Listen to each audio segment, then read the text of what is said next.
Bueno, en principio, doctor, compañeros, muy buenas noches. En esta oportunidad, nosotros vamos a exponer sobre la metodología jurídica. Nosotros somos el grupo número 8 y antes de comenzar voy a presentar a mi grupo. El grupo número 8 está conformado por Nelly Rocha, Angélica Rodríguez Vique, Rosa Scaleb, Maricel Sunagua y mi persona, Marco Aguirre. Bueno, en esta oportunidad, como ya lo dije, nosotros vamos a hablar sobre la metodología jurídica. Y para hablar de la metodología jurídica, primeramente vamos a hablar sobre el método del derecho. ¿Y qué decimos? Primeramente, los métodos tradicionales de las disciplinas sociales nos han servido para desarrollar y fundamentar la ciencia y los sistemas jurídicos. Entonces, ¿esto en base a qué? A las postulaciones a priorísticas del racionalismo jurídico a través de la historia. Pasaron de ser meras especulaciones ideales para así poder fundamentar el principio estructural, moderno y sistemático del derecho. Estos se han basado en las lucumbraciones ilusorias hechas en realidad, que son la libertad y la igualdad ante la ley. Aquí cabe recalcar que sobre la base y desarrollo de estos preceptos se ha desenvuelto el progreso material e intelectual del sistema jurídico contemporáneo. Esto inspirado ¿en qué? En la concepción kantiana del hombre, que sustenta los principios jurídicos y políticos que han logrado construir el monumental de los derechos públicos, que estas son la caparazón de los derechos privados. Entonces decimos que el derecho es una ciencia social y los fenómenos jurídicos son hechos sociales. Aquí vamos a hablar sobre las fuentes del conocimiento socio-jurídico. Mencionamos que en su acepción fuente, o la palabra fuente significa origen o causa del caudal que corre a partir de ella. Según Claude Dupasquier, crea una metáfora y nos dice que remontarse en las fuentes de un río es llegar al lugar en el que sus aguas brotan de la tierra, y de esta manera y de manera semejante, inquirir es la fuente de una disposición jurídica, es buscar el sitio en la que ha salido de las profundidades de la vida social hacia la superficie el derecho. Entonces decimos que el derecho nace de la sociedad. Y bueno, vamos a hablar sobre las fuentes jurídicas. Aquí vamos a mencionar que las fuentes jurídicas tienen una doble interpretación. Por un lado, como origen, causa y nacimiento del derecho, y por otro, como una forma de manifestación de exteriorización del derecho. Según Legaz y la Cambra, estos clasifican la fuente del derecho como en siete aspectos. Por ejemplo, decimos que la fuente del conocimiento de lo que históricamente es o ha sido el derecho. Por ejemplo, antiguos documentos, colecciones legislativas, entre otros. Mencionan también que la fuerza creadora del derecho como hecho de la vida social. Por ejemplo, aquí mencionan la naturaleza humana, el sentimiento jurídico, la economía, etc. Tercero, por ejemplo, la autoridad creadora del derecho histórico. Por ejemplo, aquí vamos a mencionar al Estado y al pueblo. El acto concreto creador del derecho, por ejemplo, la legislación, la costumbre, las decisiones judiciales. El fundamento de la validez jurídica de una norma concreta del derecho. La forma de manifestación de la norma jurídica, por ejemplo, la ley, el decreto y los reglamentos. Y finalmente, el fundamento de un derecho subjetivo. Entonces decimos que la fuente jurídica es el principio u origen del sistema normativo y del derecho vigente en una sociedad. Y la fuente del derecho es la razón primitiva de cualquier idea productora de un hecho jurídico, que puede tener tres sentidos. Estos pueden ser subjetivo, puede ser objetivo o puede ser fuente del conocimiento mismo del derecho. La tipificación de las fuentes. Según García Maínez, distingue en tres fuentes: la fuente formal, las fuentes reales y las fuentes históricas. Vamos a ir mencionando primeramente la fuente formal, y se entiende por fuente formal a los procesos de creación de la norma jurídica, y de estas por tradición son la ley, la costumbre, la jurisprudencia y la doctrina. Mencionamos a las fuentes reales. Estas fuentes reales son las que atañen a los factores y elementos que determinan el contenido de las normas. Y finalmente las fuentes históricas, que son los repositorios documentales como por ejemplo los papiros, los libros y los códices. Las fuentes en el ámbito del derecho. Estos, según Bascuñán menciona que las fuentes del derecho positivo, sean estos formales, sean materiales o sean reales, son a la vez fuentes del conocimiento jurídico. Entonces, las fuentes menciona las fuentes como hechos sociales. Son hechos del hombre cargados de juridicidad. También dice que estos pueden ser los hechos y fenómenos, hechos prejurídicos, por ejemplo, los hechos protojurídicos, los antijurídicos y los hechos metajurídicos. Y la fuente de la juridicidad y la realidad social. Según Legaz y la Cambra mencionan que son todas aquellas realidades sociales cuya estructura es la subordinación, la integración o la coordinación. Y finalmente, para concluir, decimos que la máxima fuente jurídica material es aquella que en cada momento asegura eficazmente con su existencia y creadora de normas jurídicas es el Estado. Gracias. Doctor, buenas noches. Compañeros, buenas noches. Mi nombre es Nelly y en esta oportunidad me voy a referir a las técnicas de apropiación de las fuentes. Dentro de estas podemos mencionar a las encuestas monográficas cualitativas. De acuerdo a Maurice Devenger, incluye a la encuesta la técnica de la entrevista como un momento particular.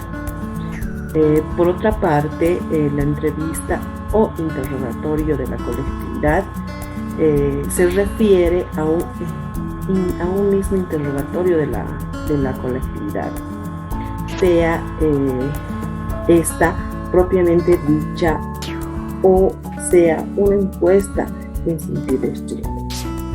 En ciencias sociales tenemos las encuestas monográficas y las extensivas, que ligan mutuamente a una relación entre lo particular y lo general. Las encuestas monográficas es básicamente un estudio de casos que permiten observar, actuar el terreno y entrar en contacto con los individuos.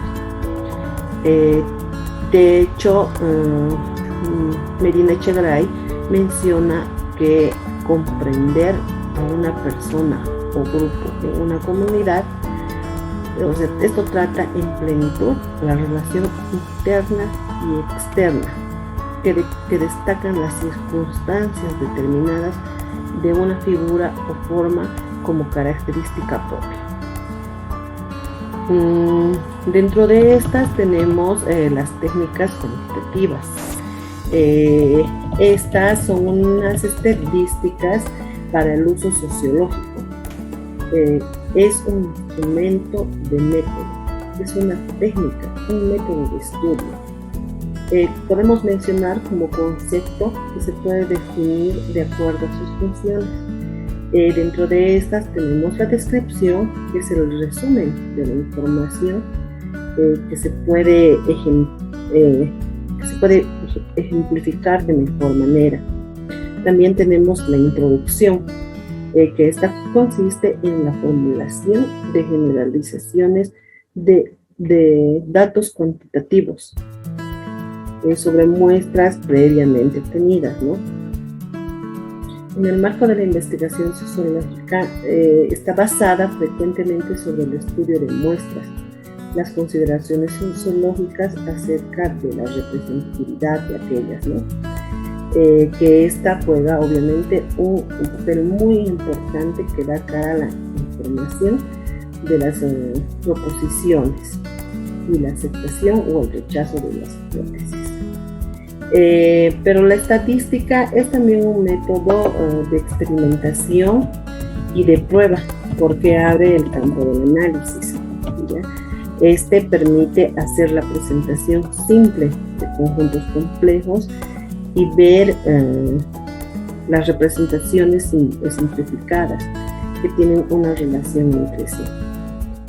Este método tiene dificultades de aplicación porque una estadística es un cómputo de datos. Es la monografía que opera a la base de mediciones sobre un objeto singular. Bien, podemos también referirnos a las fuentes estadísticas que nos lleva a considerar la generalidad de los hechos. Su mérito a formular son los grandes principios del derecho, la sociología del derecho para un ámbito de estudio, la producción de las fuentes de otras ciencias sociales como la economía, la demografía, que son utilizadas para un buen provecho. Dentro de estas fuentes tenemos las fuentes económicas, que de estas nos podemos referir que es un nexo que existe entre la economía y el derecho. En general, los fenómenos económicos se reflejan en el derecho. Es el contenido del derecho, que se resuelve siempre en el interés económico o al menos económicamente conmensurable. Bani, sin duda alguna, indica que la gran parte de la materia regulada en el derecho es susceptible de evaluación económica, tiene carácter patrimonial. El derecho es el fiscal que nutre estas fuentes. Nos podemos referir más básicamente a lo que es el derecho y la economía. Dentro de estas también nos podemos referir a las fuentes demográficas. En esta materia específicamente jurídica, la demografía nos acerca a las fuentes de las personas, de las familias, a través de estadísticas, y estas nos referimos más básicamente en el registro civil. El derecho se nutre para previsiones legislativas y estas nos ofrecen lo que es los censos de las poblaciones, ¿no? Cuya cuantificación influye en los procesos del derecho administrativo, de la organización estatal, territorial o funcional del derecho fiscal. Fuentes documentales. Dentro de las fuentes documentales, en su significación más alta, obviamente es el documento. Esto es todo cuanto consta o está escrito o gráficamente. Puede ser un testimonio, un contrato, un libro, una carta, una fotografía, un grabado o un plano, ¿no? Que son documentos en materia jurídica que tienen mucho valor y mucho significado para una fuente documental. También nos sirve como pruebas para confirmar y demostrar de la justicia, que puede ser justificada o al menos se aduce como un documento testifical para cualquier propósito. Los documentos también pueden detentar carácter jurídico, como también no. Sin embargo, las manifestaciones escritas o gráficas del ser humano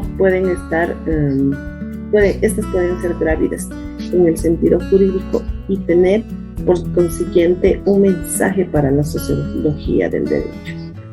Es en cuanto pueda decir en relación a lo que me toca. Muchas gracias. Bueno, mi nombre es Angélica Rodríguez Vique y les voy a explicar un poco más sobre las fuentes documentales. Tenemos como primero la jurisprudencia. Nos indica que consiste en aplicar el análisis a los documentos contenedores sobre decisiones tomadas por los jueces. Esto nos quiere decir que la jurisprudencia son un conjunto de documentos donde ya hay decisiones tomadas por jueces con las cuales se pueden resolver diferentes problemas. Esto nos indica que la jurisprudencia es de gran valor para los juristas, ya que de esa manera ellos pueden estudiar estos documentos y de alguna manera ver puntos de vista diferentes, con diferentes metodologías y demás. Nos dice que hay algunos documentos que carecen de argumentación, pero que son ricas en motivación. Esto que nos dice que están estudiados sociológicamente, psicológicamente, sociopsicológicamente y demás. Finalmente podemos decir que la jurisprudencia es muy importante en lo que es en el ámbito del derecho, ya que gracias a eso podemos ver diferentes perspectivas con la coyuntura actual y demás. También tenemos lo que son los documentos no jurídicos. Pues los documentos jurídicos son aquellos que pueden ser objeto de análisis socio-jurídico y que constituyen una gama de trabajos literarios, históricos, políticos y económicos.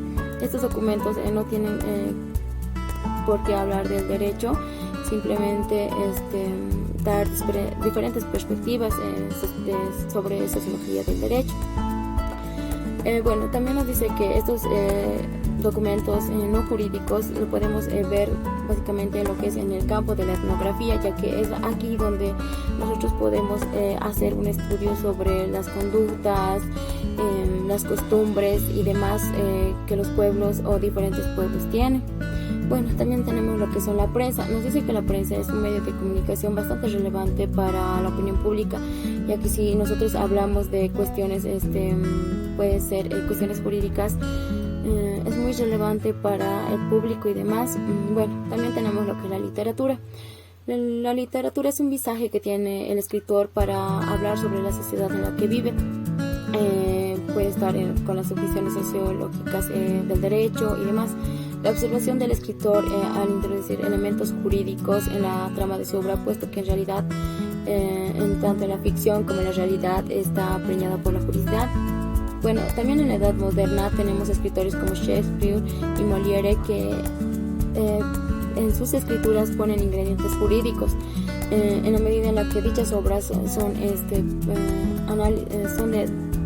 bastante análisis profundo de lo que es de la vida social de antes y son siempre están omnipresentes. La iconografía según Patas y Boras, la iconografía se divide en lo que son dos grandes series iconográficas del arte occidental, lo que son la mitología clásica y la cristiana.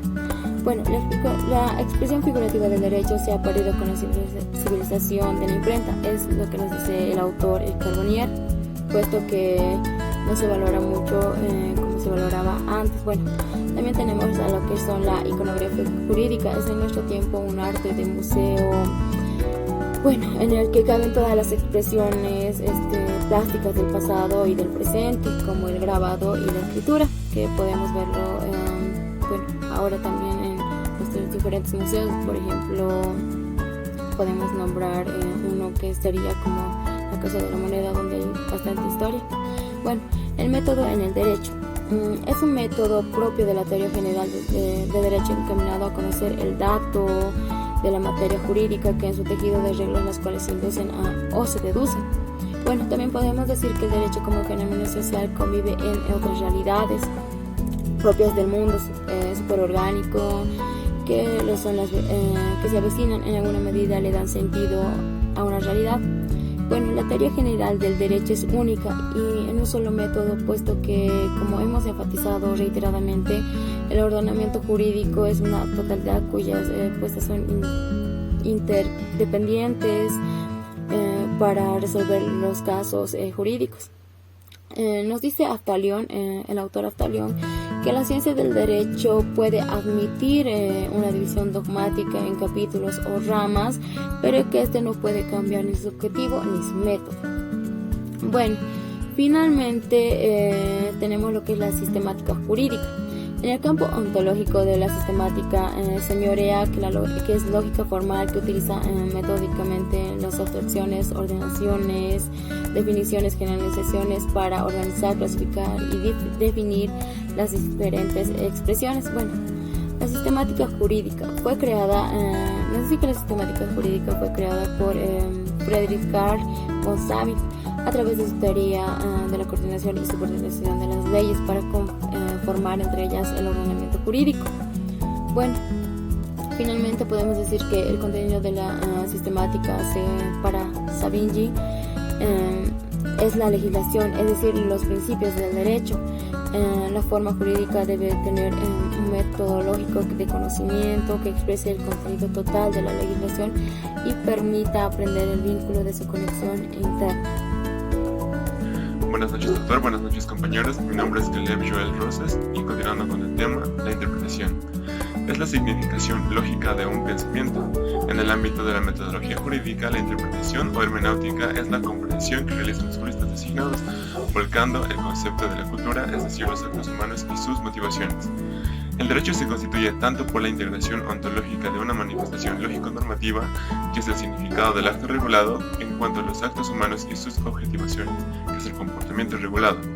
José Smith dice que es imposible interpretar una norma jurídica con abstracción de la conducta humana, ya que ella regula y cuyo sentido es íntegro. Es también imposible conocer la conducta humana jurídicamente regulada sin el sentido conferido por una norma. El método gramatical. Este es posiblemente el método más antiguo del derecho, pues constituye la actitud cognosciente primaria que debió asumir el intérprete cuando el derecho dejó de ser constitucionario y apareció el ius scriptum. En nuestros tiempos, el método gramatical impera básicamente en el área de la aplicación de los métodos interpretativos. Para el jurista, las palabras de la ley son símbolos o signos significativos, señales que expresan un objeto definiendo en qué consiste. Por otro lado, el lenguaje es una estructura donde las palabras aisladas nada valen, sino en cuanto están enlazadas lógicamente dentro del discurso, mucho más en el sistema normativo, donde la ley es una proposición de concepto inserto dentro de una estructura de un sistema total. El método exegético. Este enfoque se dirige a indagar sobre la voluntad o intención del legislador como medio de clarificar conceptos que fuesen oscuros o dudosos en la interpretación de las normas. El juez que aplica el derecho al dictar su sentencia interpreta las leyes en un acto de voluntad, por el que elige las opciones que ellas le prestan, porque de lo que se trata no es de interpretar precisamente las leyes, sino de comprender con ellas cierta conducta. Esto es acceder a la esencia de un objeto cultural para conocerlo. Mi nombre es Maricel Victoria Sonaba Vélez y continuando con la explicación del tema les voy a dar a conocer lo que es el método dogmático. Para entrar en tema primero tenemos que definir lo que es doctrina. ¿Qué es doctrina? Doctrina es el conjunto de razonamientos ordenados y fundamentados, sustentados por una persona o un grupo de personas sobre un objeto de estudio. Entonces, este método consiste en el proceso racional y sistemático que utiliza la doctrina para la interpretación de las instituciones jurídicas que están contenidas en el derecho positivo. En este método, el intérprete se dirige a buscar la razón jurídica a través de conceptos que le ayuden a edificar lógicamente el sentido de la ley. Propone estudiar el ordenamiento jurídico para conocerlo, transmitir ese conocimiento, utilizarlo, optimizarlo y posteriormente mejorarlo. Según la escuela dogmática, las leyes no son hechos sino significaciones lógicas, que en su entrelazamiento sistemático generan un ordenamiento total que abarca todos los casos jurídicos posibles. La elaboración científica del derecho es metaempírica, siendo racional, lógica, sistemática y en una sola palabra dogmática. Savigny distingue 4 elementos de la interpretación: la gramatical, la lógica, la histórica y la sistemática. También señala que no se trata simplemente de 4 clases de tipos de interpretación, sino que son 4 operaciones diversas pero que actúan conjuntamente. En cuanto al elemento gramatical, tiene por objeto la palabra. La interpretación de las palabras de la ley debe tener un lugar según las reglas del lenguaje. En el elemento lógico se tiene una doble finalidad. Por una parte, busca desentrañar la intención o espíritu de las leyes, para lo cual investiga el propósito perseguido por la ley, la razón que la justifica y también las circunstancias particulares del momento histórico que determinaron su dictación. Por otra parte, el elemento lógico busca determinar la armonía y cohesión al interior de la ley, las relaciones lógicas que unen las diversas partes de una ley. El elemento histórico. Su objeto es indagar el estado del derecho existente sobre la materia a elaborarse y el estudio de los antecedentes que tomó en cuenta el legislador antes de dictar la ley que se trata de interpretar. Por último, el elemento sistemático. Expresa la unidad y el ligamen de las instituciones y reglas del derecho para determinar la ley con el sistema general y el lugar que ocupa aquella en el sistema. Pasando, tenemos el método de la libre interpretación. Este método, conocido también como Escuela Libre de Derecho, fue desarrollado por Francisco Henry. Henry sostuvo que la ley no es la única fuente del derecho y fundamentaba su teoría en el caso de que, existiendo lagunas, oscuridades y ambigüedades en la ley, se debe reconocer la función creadora del juez cuando hay que salvar dichas deficiencias. Esta escuela tiene los siguientes caracteres. Número 1. La fuente principal y formal del derecho es la ley. Número 2. Cuando falta una ley escrita directamente aplicable, el intérprete debe acudir a otras fuentes formales del derecho, como es la costumbre, la autoridad, la tradición. Aquí tenemos lo que es la jurisprudencia y la doctrina. Ahora bien, cuando el problema jurídico no puede ser resuelto con apoyo de las fuentes formales, se abrirá entonces una perspectiva muy amplia para el intérprete, que puede auxiliarse con expresiones reales de elementos no jurídicos para solucionar dichos casos. En este terreno, el investigador tiene que tener en cuenta varios factores, como por ejemplo los elementos racionales, o sea, principios de la recta de razón apoyados en la cualidad natural del fenómeno observado, es decir, crear el derecho inspirándose en la naturaleza de las cosas. Elementos objetivos, que resaltan a la observación al ser puestos en evidencia por la naturaleza de las cosas interpretadas con sentido positivo, fenómenos y vinculaciones de orden moral, religioso, costumbres, convencionalismos sociales y demás. Por último, tenemos lo que es el método ecológico. Carlos Cosío crea su famosa teoría ecológica, que viene de la ciencia de la ecología, que es una rama de la psicología que estudia la conducta. Cosío propone que el derecho no es la norma, sino la conducta humana. Por eso el nombre de teoría ecológica, porque según su teoría alrededor del derecho está la conducta, y es esta conducta que marca las funciones del derecho. Cosío dice que el derecho es viviente, es decir, que es cambiante, que avanza, progresa, y que el motor que hace que este derecho cambie es la propia conducta humana dentro de la sociedad. Esta teoría además nos habla de que una vez de que la conducta exista y haga que exista este gran mecanismo dentro de la sociedad, se necesita que haya una norma que genere sanciones. Por último, podemos resaltar que Kelsen y Cosío tienen normas semejantes o ideas semejantes, pero marcadas por una gran diferencia, que es que para Kelsen la teoría es pura del derecho, es la norma en su pureza, y para Cosío el eje rector del derecho es la conducta. Los hechos son los que marcan el derecho. Para finalizar con la exposición del grupo, queremos terminar con una frase del filósofo y político Pierre Joseph, que indica que el derecho es para cada uno la facultad de exigir de los otros el respeto a la dignidad humana en su persona. Muchas gracias por su atención.